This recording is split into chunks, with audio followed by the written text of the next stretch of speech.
Yo, what's cracking? This is Lil Lore, that gamer fool. Watch this video, and if you like it, then maybe consider subscribing. Forgive Me Father is a retro first-person shooter developed by Byte Barrel and published by 1C Entertainment. This is Byte Barrel's first game, I believe, being a fairly small team with 9 developers. Their ambition is paid off with a unique shooter. This game uses the Unreal Engine and is polished with great aesthetic and art style, which leads me into my first topic. Rest in peace that you didn't experience before your death. Who is going to bring the order now? Honestly, the art style to this game is pleasing to look at. As one of the developers said in an interview from GameRant, they wanted to make every screenshot look like a comic book. Wanted the players to feel as if they were moving through the pages of a comic. And it does. They achieved what they set out to do. The cutscenes feel like a motion comic. You receive a letter from your cousin Lewis requesting your help. Something about missing people, panic, and strange voices. Strange voices. Cousin Lewis' request for help could not remain unanswered. So you take a train to Pestisville, Massachusetts. When you arrive, the town is empty of people, like everyone just up and left. When you get inside Lewis's apartment, it's empty. Soon enough, you hear footsteps. After a while, there was a knock on the door. The gameplay is kind of fast-paced, but not to the levels of Doom Eternal. There's no grapple hooks or dashes. There's a jump button you will be using to hop over 2-foot ledges and across gaps in the environment throughout the levels. There's no sprint button. This is reminiscent of shooters in the 90s. The movement speed is like a jog. You'll be straafing around large groups of enemies, dodging their shots and the swings from the zombies, while spraying your machine gun at their heads. You'll be switching weapons constantly to a weapon best suited for the situation you're in. The headshots don't have a large hitbox, so if you're low on ammo, you may want to be more precise with these headshots. You will be picking up ammo through ammo pickups and health pickups, and at times you may just be running low on ammo and you'll come across ammo as you're surviving on your last few shots and your weapons. The same with health. I played the game on normal, and it was fun with a bit of challenge, but not terribly difficult, except for a few times.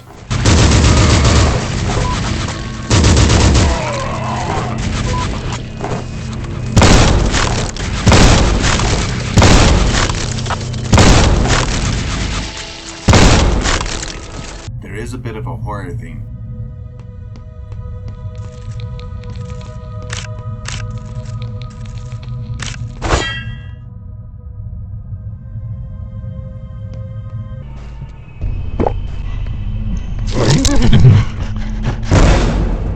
The lighting is serviceable, not fear levels, but serviceable. When you go into a dark room, it's really dark and you can't see shit. You do have a flashlight or lantern, depending on the character you choose. It takes inspiration from Doom 3 here and can be used while you're holding your weapon. When you get the flashlight, holding the right mouse button, you'll put your weapon away, pulling out your flashlight. And when you let go, you'll pull your weapon back out, putting away the flashlight. The flashlight will be handy when it's completely dark. I was swapping from weapon to flashlight consistently to see where I was aiming. There is one enemy in one specific part that kinda had me shitting my boxers a bit. Down in these dark set of rooms and hallways, this is close to the first time being introduced to this enemy, and that is this little scary bitch here.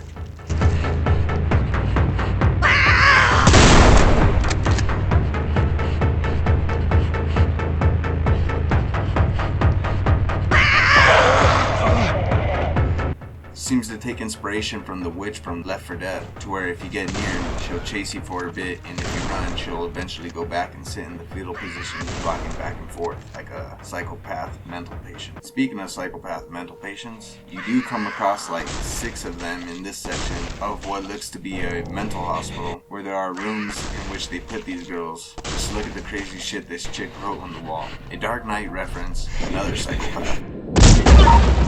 Horrible sight. There's quite a bit of different enemies here. You got your standard zombies.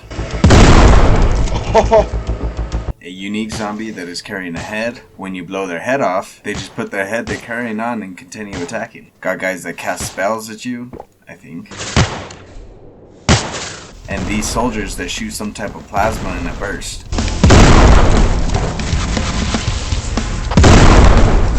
And these dudes throwing, get this, exploding fish at you. Just thought this was interesting. And can't forget these sneaky little bastards. Walking barrels that explode. And you won't know till you get close. These gravestone carrying guys too, they fall into the melee enemies, just a little bit different and more health. These little bastards are probably one of the most annoying enemies in the game. They have a whip and usually come in a group. They run at you and whip you.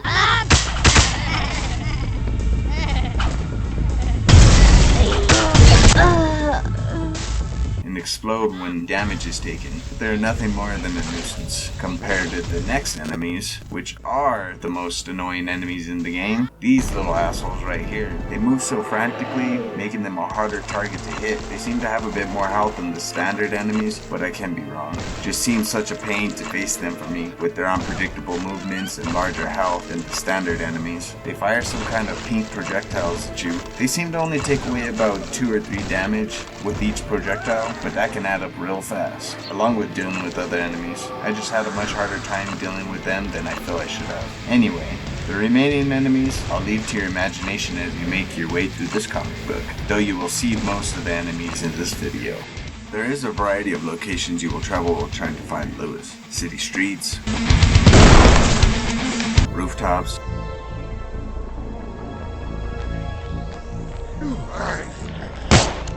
mental hospital, and the graveyard. Die! This is only the beginning though. There are many more different environments to the levels. Speaking of graveyard, there is another enemy I didn't mention. Not exactly sure what she is. Maybe a ghost type of enemy. She follows you around and will disappear after a bit, but she could pop up anytime. She will keep you on your toes in case she pops up. I did like this.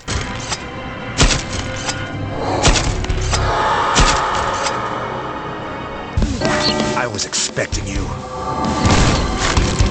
The levels are linear with arenas. Not too big of arenas, but large enough to strafe without much problem. And at times, you will get a larger arena.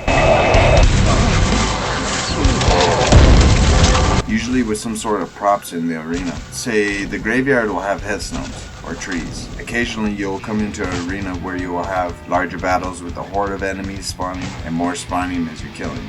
This level is just full of about 250 weak enemies that walk up to you, stab you. I'm assuming the game wants you to kill all of them because at the end of each level you will get a scorecard telling you how well you did and how many secrets you found, as well as the amount of enemies you killed with a total percentage. I tried killing all of them but died at the very end. So next time I said screw it and ran by all of them.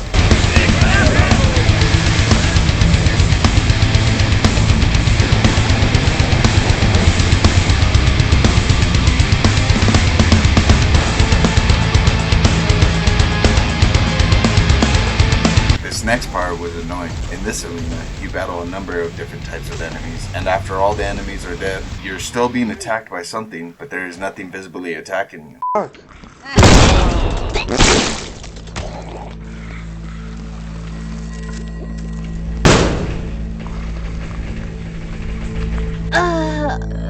What?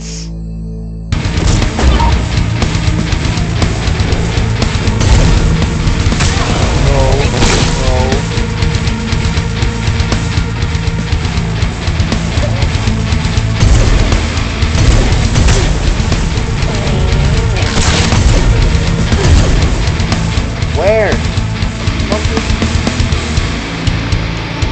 I beat this part a number of times just to die by this unknown enemy, and finally said screw it and looked up a walkthrough for this section. And literally, after the next door, the level ends, and you don't know what was hitting you.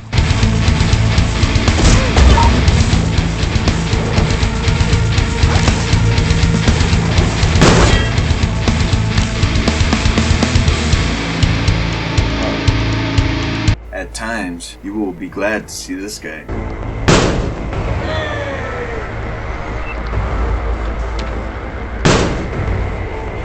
You will You'll see him fairly often. There are no quick saves in the sense that you can just be at any part of the level and save as you wish. Only when you see him can you save.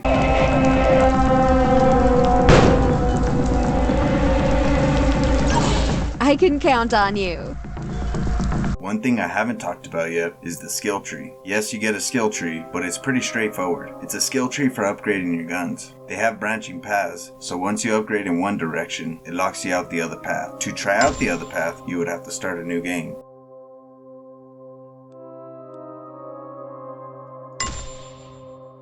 The guns do not have to be reloaded. As soon as you empty your clip, your character will automatically reload. The handgun is a pocket sniper, but you can upgrade it choosing 2 different paths. So if you upgrade your handgun, you can upgrade it to a faster firing rate. The bullets do slightly less damage once you go down this path. It won't kill some enemies in one headshot anymore, but you can shoot quicker. Dual wielding is the other upgrade. I think they keep the higher damage, but you have 2, and they will be slightly less accurate.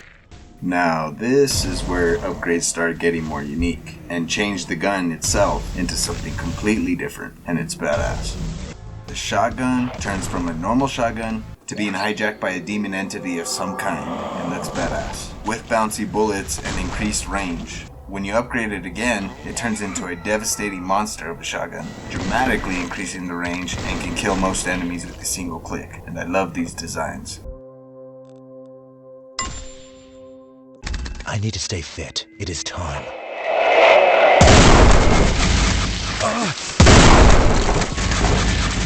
The other path is more pellet spread per shot and increased range.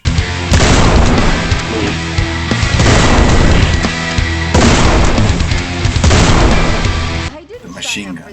This gun starts out as a fully automatic machine gun, which is great for clearing hordes. This then can be upgraded to have an increased firing speed and be more accurate. But where it gets interesting is if you upgrade it the other direction. When you take this route, it turns into a concentrated beam, as the game states it. I like the design of it and the function of the weapon. It is a powerful laser beam. This weapon starts out as a 3-round burst fire and can be upgraded to be fully automatic.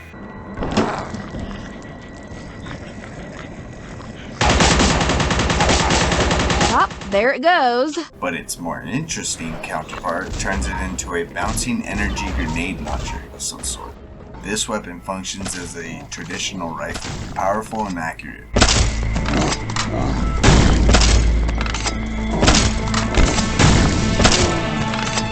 When upgraded, it shoots 3 harpoons at once. The traditional one you normally shoot and 2 weaker ones. I liked it. Those sons of bitches. So not much.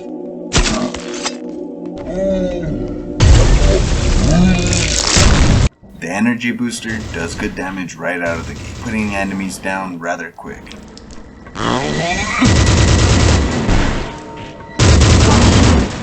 When upgraded, it shoots out worms. Yeah, worms. And it kills most enemies with 1 worm, or shot, or whatever you may call it.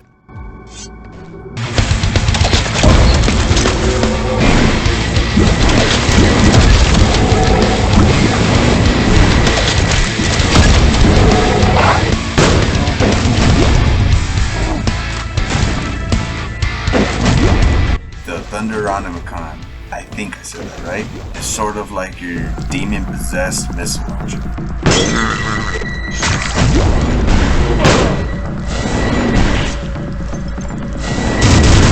It shoots a ball of explosive energy, I think, exploding upon contact. You will not get away with this. Its upgrade is tied with the energy booster and can only be upgraded if you choose a certain path while upgrading the energy booster. It's almost therapeutic.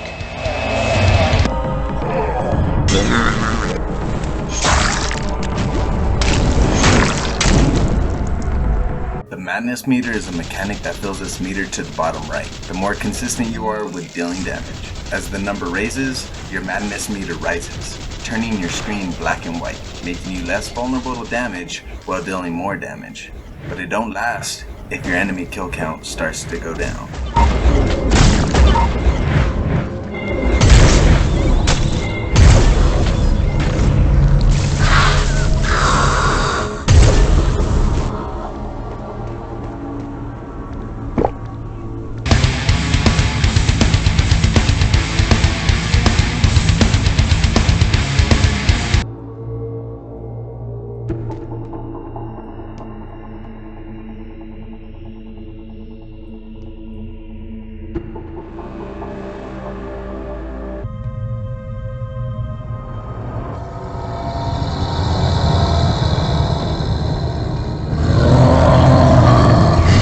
third boss was interesting. I really like this boss. So after finishing a level of deep sea diving, you come up into some cave. Having taken off your diving suit, you refresh all your supplies with these pickups. And go into this whirlpool looking thing.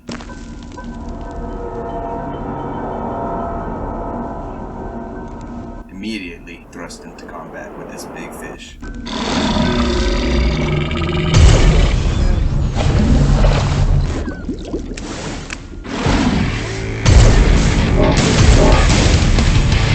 The beginning is pretty simple. You dodge his attacks, jumping from platform to platform, but you can't touch the water because you'll take damage.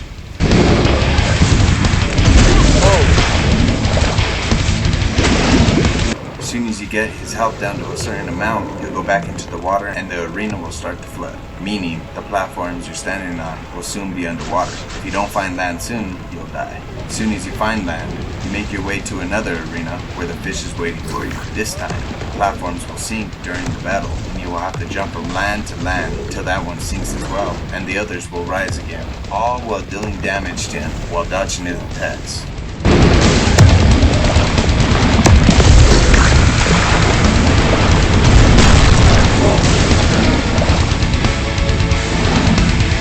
This next boss was also unique. Who's breathing behind my back?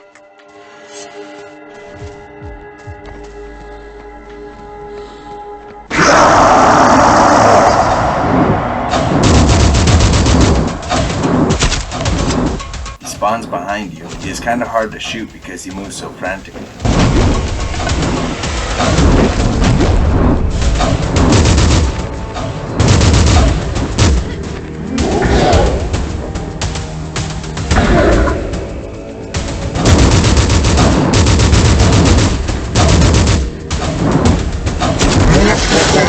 After killing him, maybe 10 or so spawn, and they are all shooting at you while being hard to hit. What, multiple now? It wasn't too difficult. I found the best weapon to work for me on this guy was the laser cannon. Just being a continuous beam made it easier to deal damage.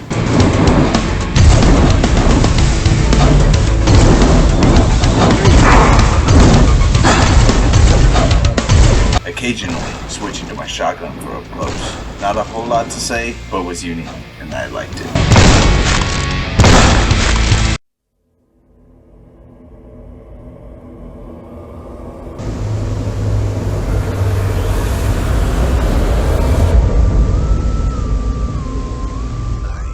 I do not care what you are going to throw at me. You messed with my family. You messed with my people. And you messed with me. I will end you. Right here. Right now. Mark my words.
You feel that your body is changing. Tentacles grow from your face, from the back, your wings.